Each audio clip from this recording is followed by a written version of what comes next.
Alhamdulillah, luar biasa. Allahu Akbar.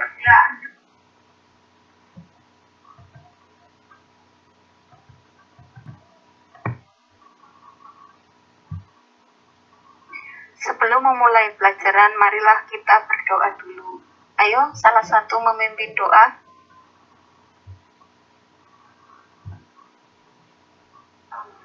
Bismillahirrahmanirrahim. Raditu billahi rabba wa bil islami dina wa Muhammadin nabiyya wa rasula. Rabbi zidni ilma warzuqni fahma. Amin ya rabbal alamin.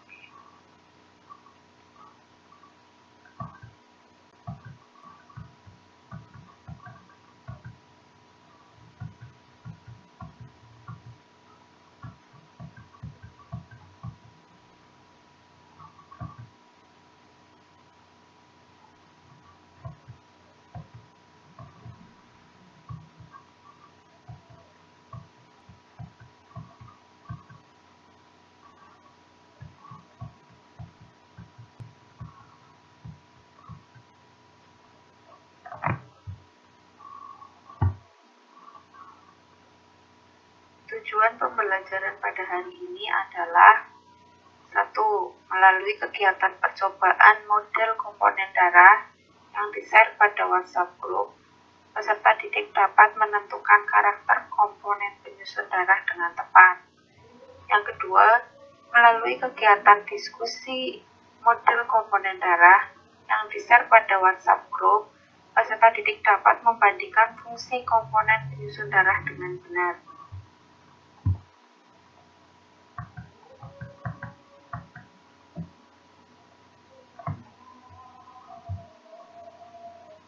Berdasarkan permasalahan tersebut, tulislah jawaban sementara atau hipotesis berdasarkan pendapatmu pada kolom LKPD.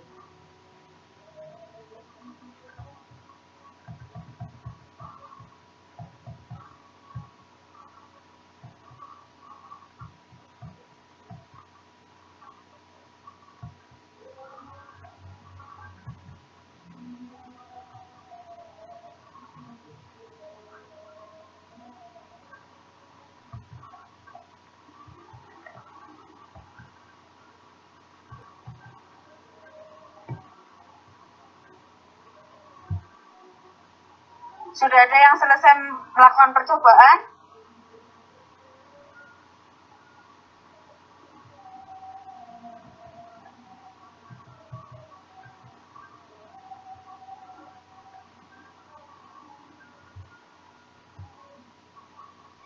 Yang sudah, coba kirim hasilnya.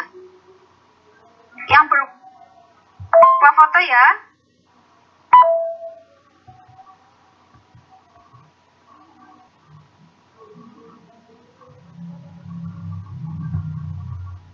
Yang lain sudah belum ya? Oh, nggak ada kabarnya ini.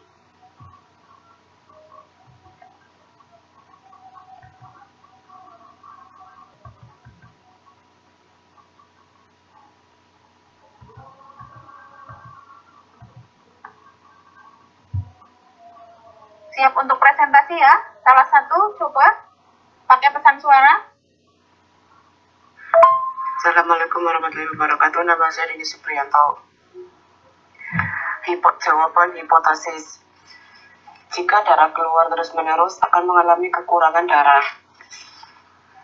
Hasil pengamatan berupa gambar. Paling atas plasma darah, tengah sel darah putih dan trombosit, paling bawah sel darah merah. Pengolahan data pembuktian. 1. Plasma darah, 2 sel darah merah, 3 sel darah putih, 4 trombosit atau keping darah. Plasma darah merupakan bagian cair di dalam darah, terdiri air 91-92%,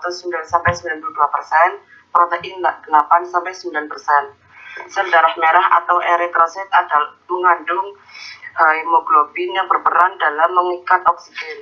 Sel darah putih atau leukosit terdiri dari monosit, eosinofil, basofil, neutrofil, dan limfosit. Trombosit berperan dalam pembekuan darah. Sekian dari saya. Wassalamualaikum warahmatullahi wabarakatuh. Oke. Terima kasih presentasinya ya, beri apresiasi untuk Denny ya. Tepuk tangan coba.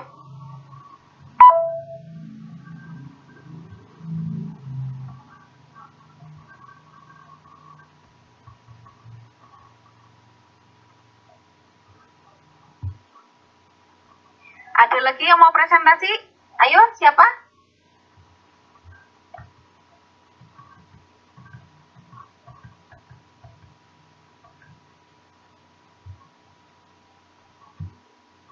Assalamualaikum warahmatullahi wabarakatuh. Hipotesis. Ketika kita terluka, maka sel darah akan terus-menerus keluar. Namun dalam sel darah kita terdapat keping darah atau trombosit yang akan membantu untuk membekukan darah sehingga darah merah berhenti keluar. Hasil pengamatan.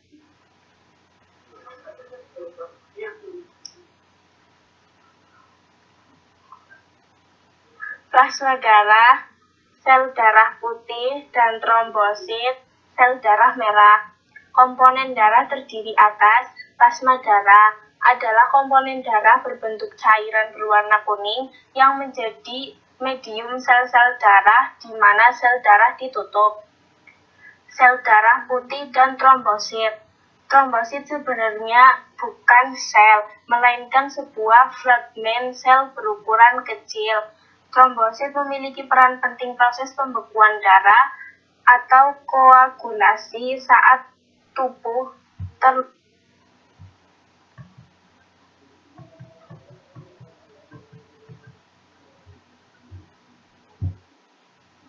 Ayo, ada lagi? Satu lagi, mencoba presentasi. Loh, pada kemana ini? Podium saja. Ayo, presentasi. Satu lagi.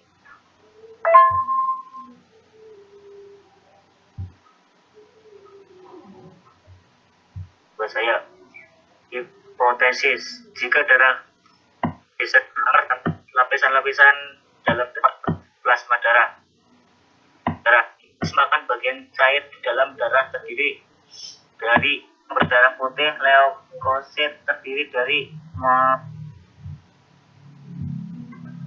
Ya, oke, terima kasih. Dari percobaan tadi bisa terlihat bagian yang paling atas dari larutan tadi ya, air, kemudian pewarna makanan dan minyak goreng. Yang paling atas itu diilustrasikan dengan apa ya? Yang paling atas plasma darah.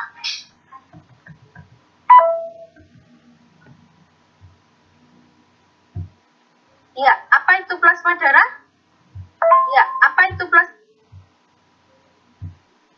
Plasma darah merupakan bagian cair di dalam darah terdiri air 91-92%, protein 88-90%. Oke, nah sekarang yang bagian yang tengah ya, itu kalau dilihat dari cairannya itu ada seperti garis ya. Nah, itu apa? Sel darah putih dan trombosit.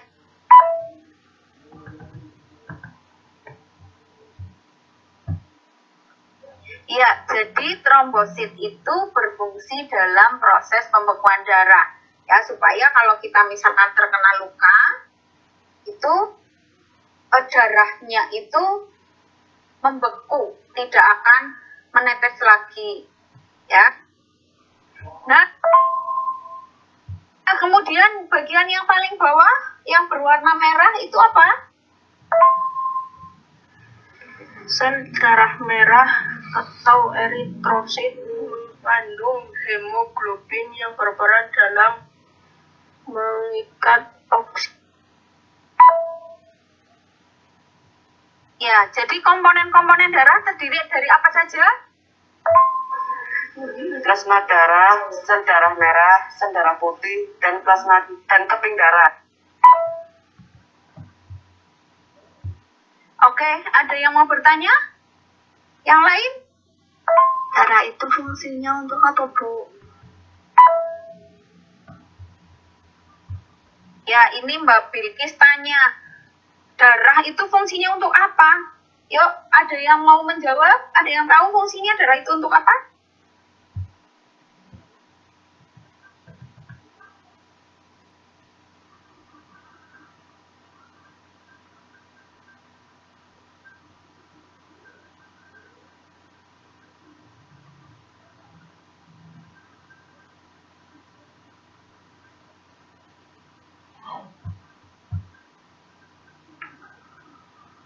Sekarang kita akan memasuki peran yang sangat penting yang terdapat pada tubuh. Sebagian besar manusia dewasa memiliki volume darah sekitar 4-5 liter. Terdiri dari sel darah merah, sel darah putih, dan keping darah.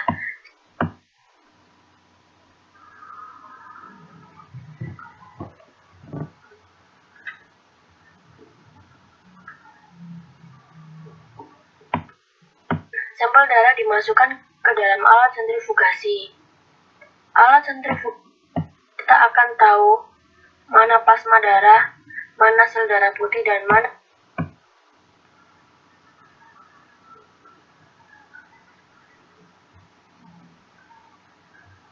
yang berwarna merah adalah sel darah yang merupakan cairan bening sedikit kekuningan.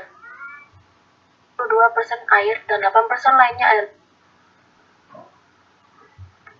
inti sel, dan yang ketiga sel ini dinamai dengan sel darah ke sel-sel tubuh dan mengantarkan karbon dioksida dari sel seluruh tubuh adalah bagian dari sistem imun.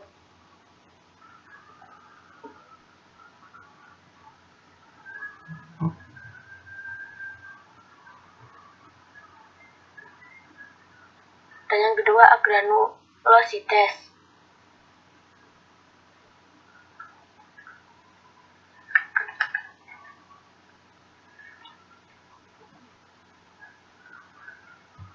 Ciri-ciri plasma darah dicirikan dengan berwarna kekuningan, dan plasma darah berperan dalam mengangkut sari-sari makanan, hormon, dan sisa-sisa metabolisme.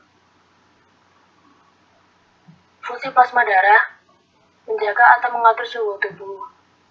Fungsi peredaran darah mengangkut hormon dari kelenjar endokrin ke target dan mengangkut sisa metabolisme.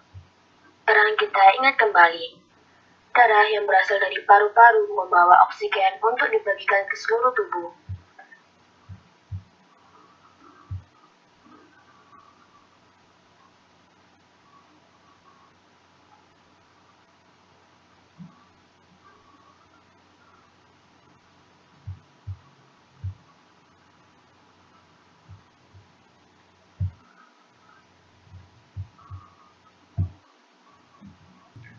Kesimpulannya, komponen darah terdiri atas plasma darah, 2 sel darah merah, 3 sel darah putih, 4 trombosit atau keping darah.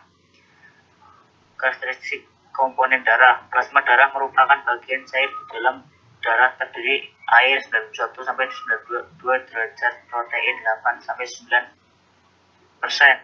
Sel darah merah eritrosit mengandung hemoglobin yang berperan dalam mengikat oksigen. Sel darah putih leuksit terdiri dari